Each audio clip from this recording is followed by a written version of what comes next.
साथियों देखिए, group D का एक्सपेक्टेड कट ऑफ मैं आपको बिना लाभ लपेटे के बता रहा हूँ। पता है आंसर की आ गया है, अब तक आप सभी लोग देख लिए होंगे।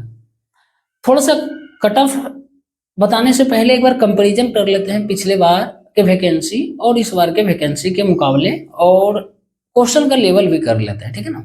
पिछले बार 1 लाख प्लस वैकेंसी था और क्वेश्चन का लेवल जो है मेरे दोस्त नॉर्मल था नहीं, बल्कि बहुत बढ़िया क्वेश्चन का लेवल था। उसमें से मैथ और रीजनिंग की बात करें, बाकी करंट अफेयर साइंस कोई खास नहीं था, ठीक था क्वेश्चन, ठीक है ना। लेकिन इस बार जो है मेरे दोस्त आपका मैथ और रीजनिंग तो नॉर्मल था, सभी लड़के 55 में से 53-54 करके आए। लेकिन साइंस और करंट अफेयर दो सेक्शन बहुत ही इंपॉर्टेंट रोल निभाने वाले हैं। जिन स्टूडेंट्स का मेरे दोस्त ये दो सेक्शन बढ़िया गया ना, उनका रिजल्ट हो जाएगा, और दोनों में से कोई एक खराब गया तो समझ लेना रिजल्ट से बाहर हो जाओगे, ठीक है ना। तो ये चीजें दोनों इस बार निर्णायक भूमिका निभाएगी। और हालांकि 32,000 वैकेंसी है, फिर भी कंपटीशन तो टफ है ही, ऐसा नहीं है। लेकिन देखो, एक्सपेक्टेड कट ऑफ बता रहा हूँ मैं आपको। ये डाटा जो है रैंक मित्रा से देखा हूँ, नो डाउट। उसके बाद फिर मैं खुद क्वेश्चन पेपर बनाया हूँ, सॉल्व किया हूँ 2-4 एक्सपेक्टेड कट ऑफ बताने के ही उद्देश्य से कि लेवल क्या रहा था ऑल ओवर, ठीक है ना। तो इस बार जो है जितने भी स्टूडेंट्स दुविधा में है कि मेरा कितना इतना मार्क्स बन रहा है, मैं इस कैटेगरी से हूँ, इस जोन से हूँ, क्या मुझे फिजिकल की तैयारी करनी चाहिए या नहीं करनी चाहिए। तो देखो मेरे दोस्त, जिन भी छात्रों का चाहे ओबीसी या यूआर कैटेगरी से बिलोंग करते हो, 73 to 75 मार्क्स बन रहा है। जिन भी स्टूडेंट का 73 से 75 नंबर आ रहा है, और ये प्लस में लेना, माइनस में मत लेना, नीचे मत सोचना, ठीक है ना।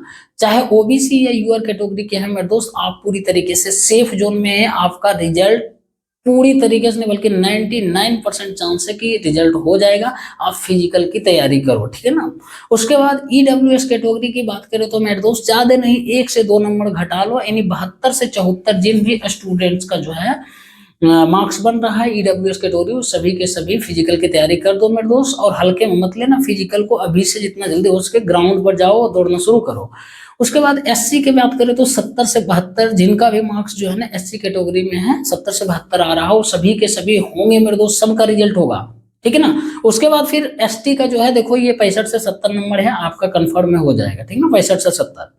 लेकिन अब ये हम बताएं जोन वाइज तो नहीं मेरे दोस्त, मैं आपको ऑल ओवर एक एवरेज बताएं, ठीक है ना। ऑल ओवर जितने भी बोर्ड हैं उन सभी के एवरेज मार्क्स बताएं।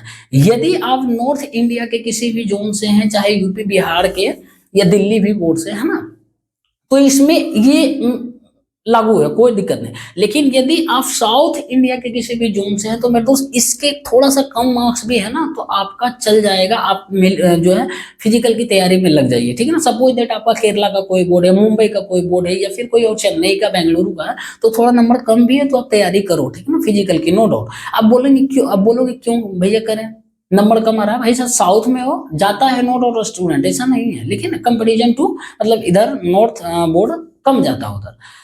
अब देखो यहाँ पर इसमें से जैसे मान लो किसी को लगता हो कि नहीं भैया हमको पूरा चांस है, मेरा 65 नंबर आ रहा है, 70 नंबर आ रहा है, फिर भी हम दौड़ेंगे, बिल्कुल दौड़ जाओ आप, ठीक है ना, कोई कहने वाला नहीं। लेकिन एक चीज ध्यान रख लेना, इसमें से मेरे दोस्त आपको जो है ना, जो भी लड़के अच्छे खासे मार्क्स ला रहे हैं ना, उनमें से बहुत सारे स्टूडेंट्स एनटीपीसी में भी रिजल्ट दे चुके हैं, एनटीपीसी में सिलेक्ट भी हो जाएंगे। तो वो तो एकदम पक्का है कि ग्रुप डी ज्वाइनिंग नहीं करने वाला है ना। मेरे दोस्त मैं बता रहा हूँ 25 से 30% हो सकता है ज्यादा इसमें से एनटीपीसी के स्टूडेंट्स होंगे जिनका अच्छा खासा मार्क्स बन रहा है। एनटीपीसी अंडर ग्रेजुएट और ग्रेजुएट लेवल में दोनों में सिलेक्शन होने वाला है, ठीक है ना। तो आप होप मत खोना, इसमें से सब टैलेंटेड लड़के हैं नो डाउट। लेकिन आप ग्रुप डी में यदि आपको सिलेक्शन लेना है तो आप फिजिकल की तैयारी अभी से कर दो, क्योंकि इसको जो है ना, इसके फिजिकल को हल्के में मत लेना। 1000 मीटर की दौड़, सबसे बड़ी दौड़ इसका होता है 1000 मीटर मेरे दोस्त, 1 किलोमीटर आपको 4 मिनट 15 सेकंड दिया जाएगा, और ये 4 मिनट 15 सेकंड में आपको हर हाल में करना होगा। यदि इसके 1/10 सेकंड भी लेट करोगे मेरे दोस्त, 10वां हिस्सा भी लेट करोगे ना, तो वहां पर आपके पैर में चिप लगा दिया जाता है, उसके लिए भी आपको बाहर कर दिया जाएगा। मैं देखा था पिछले बार ही भाई, मेरा भी फिजिकल जब था लखनऊ में, तो 10 में सेकंड के 10 में 20 में हिस्से में लड़के जो है ना डिस्क्वालीफाई कर जा रहे हैं, फेल किए जा रहे थे मेरे दोस्त, ठीक है ना। हालांकि मैं अपना बता रहा हूँ, मैं 4:15 दिया था, मैं 3:50 में ही मार दिया था 1000 मीटर, प्रैक्टिस करके गया था। और प्रैक्टिस कोई बड़ी चीज नहीं है, ग्राउंड पर जाना मेन मकसद तुम्हारा होगा, फिजिकल करना, दौड़ना। इधर उधर ज्यादा जो है ना आर्मी के बनने की तैयारी मत करना, कोई इधर पैर फैला रहे हैं, उधर टांग फैला रहे हैं, उधर हाथ हिला रहे हैं, पैर हिला रहे हैं, वो सब नहीं। जाना चुपचाप 15-20 मिनट दौड़ देना, विद इन टाइम टारगेट रखना मोबाइल में, टाइमर लगाकर, और इतना ही कवर करना है। बाकी मूड़ी पर वजन बोलेगा उठाने को तो उठा ही लोगे भाई साहब, है ना। बस इतना कट ऑफ बता दिया एक्सपेक्टेड, इससे ज्यादा बिल्कुल भी नहीं जाएगा। मुझे पूरा उम्मीद है 99.9% इतना ही कट ऑफ रहने वाला है। और आप सभी लोग जो तैयारी में लगे हैं बढ़िया से लगे रहना। बाकी फॉर्म जो निकला है ये भी भर दो, ठीक है ना। फिर भी कोई सवाल रहा तो जरूर बता देना कमेंट में।